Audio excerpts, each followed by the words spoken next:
Hey, today's episode, powered by Hayabusa, is all about ring control, how to control your opponent and get them to the cage or the rope.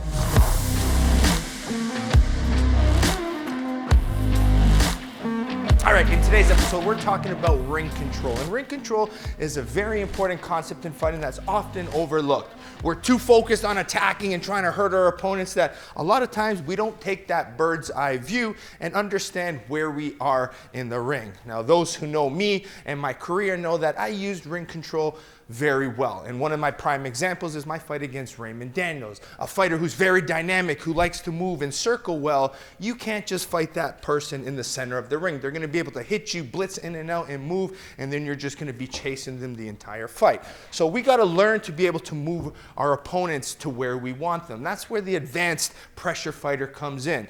Now, ideally, the easiest, most simple way is to move someone back in a straight line. But let me tell you, as you get more advanced, that's not very realistic. So the easiest way, if your opponent or your partner is going to let you, is just walking them back.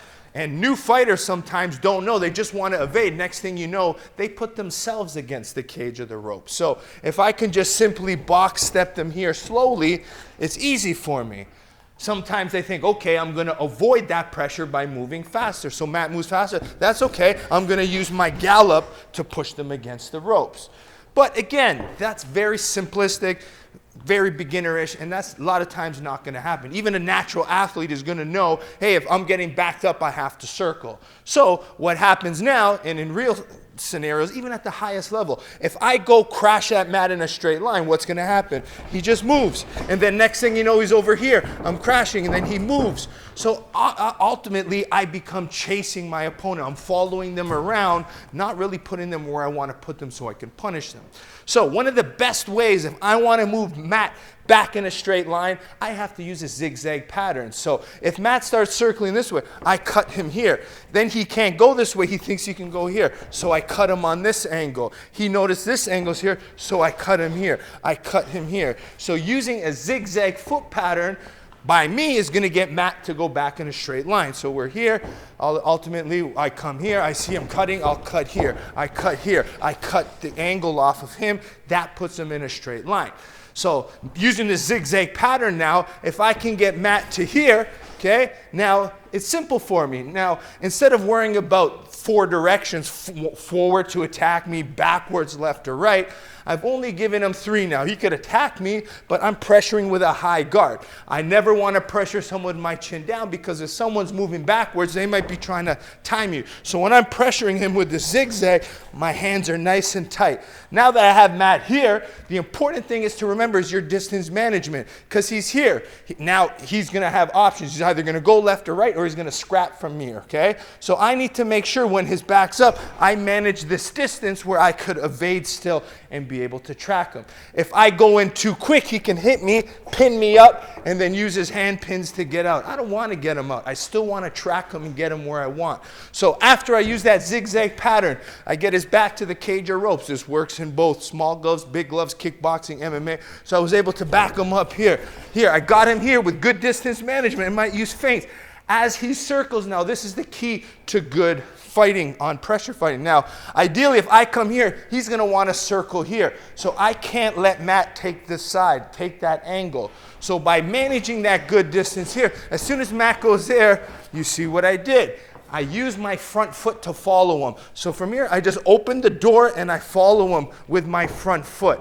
That's going to avoid me from crashing for him to get the angles. So we back up here. I get him here. He cuts this corner. Look, I just turned my foot. Now he's cut off. If he wants to go this way, I just cut the corner. So Matt's doing a circular motion where I'm using a straight line to cut the corner off, and that's going to keep him there. So a nice little drill is what I call the T-line drill for footwork. So Matt's going to go back, and then he can go left or right. So as I back him up here, he goes left or right. As he goes here, I'm still keeping distance management. And see how I cut and keep the door open by stepping, right? As soon as I step in too much, he's got the angle, he can hit, and he could move. So I got to follow him with my front foot. Now, say Matt, for example, comes here and he goes this way, right? I have options. If I overstep this way, he comes back this way. He takes the backside. So this is where I keep more of an open stance to track him. So as soon as he goes this way, I step here. As soon as he goes this way, I step here. Now he keeps circling, right? This is the pivotal point. He can get behind my shoulder. As he starts circling, I just turn my front foot to him and he's here. He goes this way, I keep my front foot on him and then I move my back foot. I never give him a full angle. So look, now I could track him the entire time. So the main thing I want you to understand about this opening the door, keeping those square hips to keep him pinned, is never giving him your backside. But the most important time is when you get to this moment, right? If I get to this moment, you know he's gonna circle here. This is the key point, okay? Follow with the front foot. Don't feel like you need to go and get him because he's gonna be around that shoulder, okay? So one last key point. You're going to use the zigzag pattern if you want your opponent to go back in a straight line. So I'm zigzagging him. I got him here. Now he's here. I'm going to follow him with my front foot. Remember, the key is distance management, okay? As he keeps circling around, I'm not doing this, keeping him here. And he circles. I'm not following him like this, right? That's the worst thing you want to do. If, say, for example, Matt's here, I'm not following him here. Right, that's Matt controlling me at that point. I need to cut him off and I need to use that cornering off concept that I gave you. So I get him here, he comes back here. I'm keeping my distance management. I'm cutting him off here, okay? Yes, there's a moment I'm square, but I have distance management. I'm not following Matt from here where he can hit me. I'm with good distance management. I'm feinting. Look, keeping here. I follow him with my front foot. He comes here. Look, follow him. I'm not crashing. He comes back. Still following him. Back foot is tracking him. I've cut him off entirely without chasing him, and that is the key. So one of the main things I want you guys to practice this at home is practice the zigzag to get your opponent to go back. Once you've mastered that and then kept your distance management, this is where the lateral tracking and following with the front foot, keeping the hips square to be able to track them and keep them where you want. You never want to give them that shoulder where they could escape. If they do escape, yes, you can do some spinning attacks, but at that point, you're out of control. They can get different attacks that you can't see, body lock. So for me, keep that distance management and learn to track and control your opponent. Eventually, with that distance management, you can use your counters, you can lateral track them, punish them for going in certain directions, but ultimately you got to be in the right position first to be able to do this, all right? Hope you understood a little bit more about distance management as well as lateral tracking mixed with pressure fighting, mixed with ring control. They all go hand in hand and they're all very important to understand that you can control where your opponent or your partner goes, all right? Make sure you keep liking and subscribing to Bazooka Kickboxing and MMA. Support our channel by supporting our sponsors. We have Hayabusa by going to HayabusaFight.com. Perfect Sports by using code Bazooka20 gets you 20% off your supplements. Last but not least, BazookaTraining.com, online curriculum taught by me. Brand new videos every single Monday, and it's less than $10 a month. We have different videos from tutorials, home drills, sparring drills, pad work and bag work drills as well. And lately, they've been live drills from my classes, so you can see what we're doing here at Bazooka Kickboxing. We'll see you next time here at Bazooka Kickboxing and MMA. Welcome to Bazooka Kickboxing and MMA online training. I'm Bazooka Joe Valtellini, the owner here at Bazooka Kickboxing and MMA. Over the past year, I've designed and created a website to teach Bazooka curriculum at home and across the world. The purpose of this website is for you to, one, hit your fitness and health goals, all while learning world-class martial arts instruction from me. The beautiful thing about this website, it's geared for all levels. So if you're learning martial arts for the first time as a beginner, we help you progress into the bigger stages. And if you're a pro fighter, guess what? We have different fight concepts for you to improve your tool set and your skills in the ring or cage.